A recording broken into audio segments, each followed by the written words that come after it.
আসসালামু আলাইকুম। শুনছেন সংবাদ শিরোনাম। ব্রাহ্মণবাড়িয়ায় ডেভিল হান্টের অভিযানে আওয়ামী লীগ নেতা গ্রেপ্তার। এখন শুনবেন বিস্তারিত। ব্রাহ্মণবাড়িয়ার ডেভিল হান্টের অভিযানে নাটাই দক্ষিণী ইউনিয়নের আওয়ামী লীগের সহসভাপতি খন্দকার হুমায়ুন কবিরকে গ্রেপ্তার করেছে পুলিশ।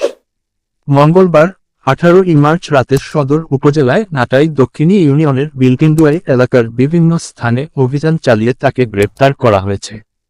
গ্রেফতারকৃত আওয়ামী লীগ নেতা বিলকিন্দুয়ারি গ্রামের মৃত জহির উদ্দিন খন্দকারের ছেলে।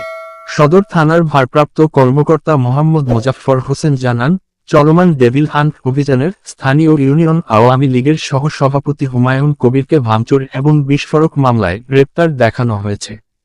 তাকে আদালতের মাধ্যমে জেলা কারাগারে পাঠানো হয়েছে। আমাদের এই অভিযান নিয়মিত চলবে। ব্রাহ্মণবাড়িয়া 24.নিউজ।